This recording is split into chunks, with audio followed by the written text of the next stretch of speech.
On me traite de fou parce que je donne des cours gratuits d'hydroponie, mais personne ne sait pourquoi je le fais vraiment. La vérité, c'est que beaucoup de gens n'ont pas assez pour manger, et ça je le comprends parce que je l'ai vécu moi-même. C'est pour ça que j'ai décidé d'aider. Ces cours, tu peux les suivre directement depuis chez toi. Ils sont en direct et en ligne. Tu as juste besoin de te connecter, d'un stylo, d'une feuille, et surtout de l'envie d'apprendre. Si tu veux en faire partie, écris Cultivo en commentaire et clique sur le lien dans mon profil pour rejoindre le groupe. On va sûrement essayer de faire taire ce message, mais tu dois absolument savoir ça. Je vais te montrer un système qui peut te faire économiser des centaines d'euros chaque mois sur la nourriture. Ça s'appelle l'hydroponie. Cultiver tes légumes dans l'eau, sans terre, sans pesticides, même dans un petit espace. Imagine avoir des laitues fraîches dans ta cuisine, des tomates qui poussent 3 fois plus vite et ne plus dépendre des supermarchés ni des produits chimiques. Si tu veux apprendre depuis zéro à produire ta propre nourriture, écris Cultivo en commentaire et clique sur le lien dans mon profil avant que cette vidéo ne disparaisse. Tu fais peut-être cette erreur avec tes tomates et ça ruine toute ta récolte. Quand les tomates arrivent à leur premier stade de floraison, il faut les coucher légèrement au sol. Oui, vraiment. Pourquoi? Parce qu'une fois en contact avec la terre, la tige va produire de nouvelles racines super rapidement et les pousses latérales vont exploser en croissance. Et tu sais ce que ça change? Des plants plus solides, capables d'absorber beaucoup plus de nutriments. Parce qu'on le sait tous, les tomates peuvent produire énormément de fruits. Mais si les branches restent faibles, le plant aura du mal à nourrir ses tomates correctement. Résultat, fruits déformés, mauvaise croissance, faible récolte. Donc cette étape est essentielle. Il suffit simplement d'appuyer doucement la tige vers le sol. Tu connaissais cette technique? Et si tu veux réussir tes semis plus vite, il y a aussi une règle que presque personne ne respecte. Le trempage des graines avant de les planter. Mais attention, chaque légume a son propre temps de trempage. Trop court, la graine ne s'ouvre pas correctement. Trop long, elle gonfle trop et peut pourrir. Voici les bons temps à respecter. Chou-fleur, 3 à 6 heures. Concombre, 4 à 6 heures. Haricots verts, 5 à 6 heures. Tomates, 6 à 8 heures. Aubergines, 20 à 24 heures. Céleri, 24 à 36 heures. Épinards, 10 à 12 heures. Piment, 12 à 24 heures. Abonne-toi pour apprendre chaque jour des techniques simples qui rendent ton potager beaucoup plus productif. Je jetais moi aussi mes bouteilles de soda sans réfléchir.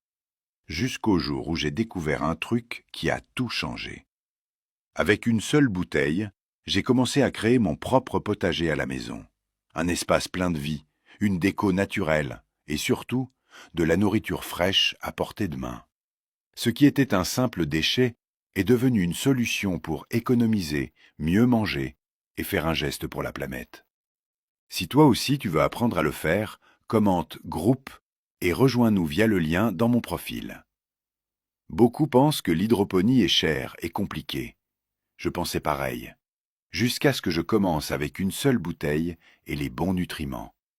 Aujourd'hui, je cultive dans l'eau, sans terre, sans parasites et sans dépenser plus. Si tu veux apprendre étape par étape quoi mettre dans l'eau et comment démarrer de zéro, commente culture et je t'envoie le guide.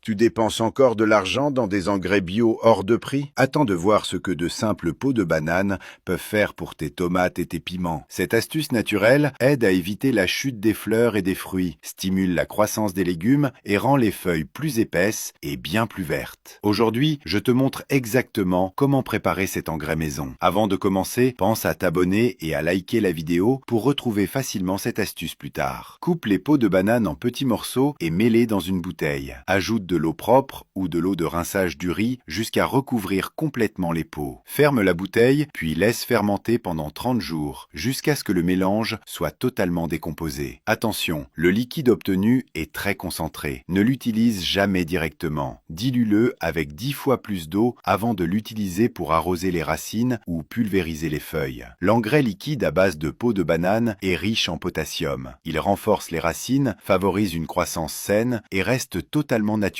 et écologique. En plus, les fruits et légumes cultivés avec cette méthode ont souvent meilleur goût. Tu connaissais cette astuce? Abonne-toi pour découvrir encore plus de conseils potagers chaque jour. Tu fais sûrement cette erreur avec le ciboulette, et c'est pour ça qu'elle ne pousse presque pas. Avec cette méthode, elle va pousser tellement vite que tu ne sauras même plus quoi en faire. Tu as juste besoin de 2 bouteilles en plastique. Tu fais quelques trous avec un objet chauffé, tu prépares la solution nutritive, puis tu places simplement les racines dans l'eau. Et le résultat est incroyable. Tu veux découvrir l'agriculture du futur? Rejoins le groupe via le lien dans mon profil pour accéder gratuitement à la masterclass sur l'hydroponie. On risque de supprimer cette vidéo pour ce que je vais révéler, mais tu dois absolument le savoir. Ce système peut te faire économiser des centaines d'euros sur la nourriture chaque mois. Ça s'appelle l'hydroponie. Cultiver ses légumes uniquement dans l'eau, sans terre, sans pesticides et même dans un petit espace. Imagine récolter des salades fraîches directement dans ta cuisine, voir tes tomates pousser jusqu'à 3 fois plus vite et produire ta propre nourriture sans dépendre des supermarchés ni des produits chimiques. Si tu veux apprendre à cultiver tes propres aliments depuis zéro, commente culture et clique sur le lien dans mon profil avant que cette vidéo disparaisse. Tu crois qu'on peut faire pousser un pommier à partir d'une simple pomme? Regarde le résultat par toi-même. Tu n'imagines pas comment quelque chose d'aussi simple que le clou de girofle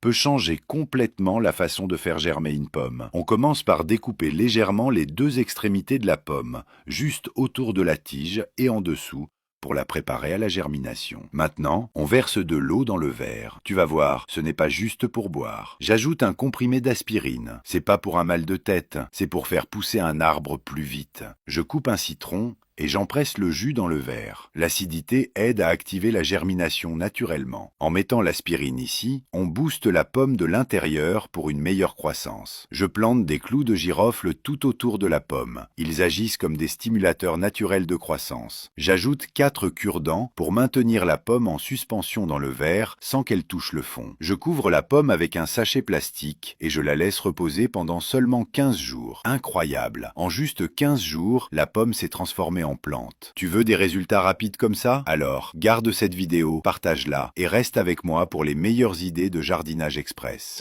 Tu ne le sais peut-être pas, mais faire pousser de l'ail directement dans ton aquarium pourrait bien être l'astuce ultime pour garder tes poissons en bonne santé. L'ail contient de l'allicine, un composé naturel aux puissantes propriétés antibactériennes et antivirales, capable d'aider à lutter contre certaines maladies courantes chez les poissons. En plus de ça, les racines de l'ail absorbent certaines substances nocives présentes dans l'eau, ce qui contribue à la rendre plus propre. Et au fur et à mesure qu'il pousse, il participe aussi à améliorer l'oxygénation de l'eau. Le meilleur dans tout ça? C'est super simple à faire. Il te suffit d'une gousse d'ail et d'une bouteille en plastique vide. Commence par couper la bouteille en 2 horizontalement, puis fais plusieurs petits trous sur les côtés en plusieurs rangées. Tapisse la partie supérieure avec du papier absorbant, puis place la gousse d'ail épluchée à l'intérieur. Retire légèrement le papier absorbant, passe un fil dans les trous que tu as faits, puis suspends la bouteille sur le côté de l'aquarium. C'est bon? Alors abonne-toi pour découvrir encore plus d'astuces simples et efficaces pour cultiver facilement chez toi. Enregistre cette vidéo et partage-la, parce que ce que tu vas découvrir peut vraiment tout changer. Il y a quelques jours, j'ai publié une vidéo sur les secrets de l'hydroponie. Elle a dépassé les 10 millions de vues. Puis, sans explication, elle a été supprimée. Comme si on ne voulait pas que tu comprennes que l'hydroponie pourrait être l'avenir de l'agriculture. La vidéo a disparu d'Instagram, et honnêtement, ça soulève des questions. Parce que l'hydroponie te permet de cultiver sans terre et surtout sans les produits chimiques qu'on retrouve dans la plupart des aliments du supermarché. Et ça, visiblement, tout le monde ne veut pas que tu le saches. Du coup, j'ai décidé de regrouper tous mes secrets dans une masterclass complète sur la culture hydroponique. Je t'y montre étape par étape comment lancer ton propre potager naturel sans pesticides. Aujourd'hui, des centaines de personnes produisent déjà leur propre nourriture, sans dépendre du supermarché ni de ses produits transformés. Si tu veux apprendre depuis zéro à produire ta propre nourriture, écris Cultivo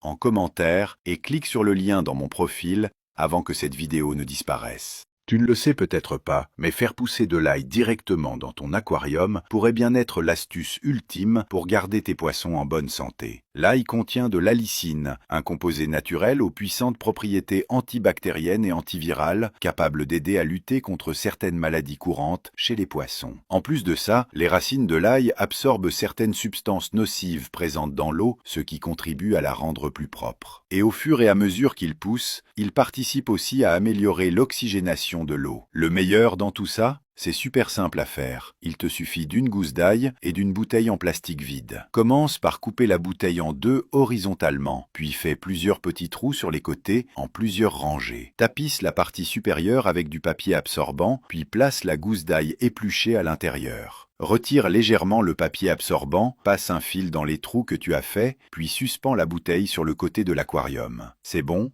Alors abonne-toi pour découvrir encore plus d'astuces simples et efficaces pour cultiver facilement chez toi.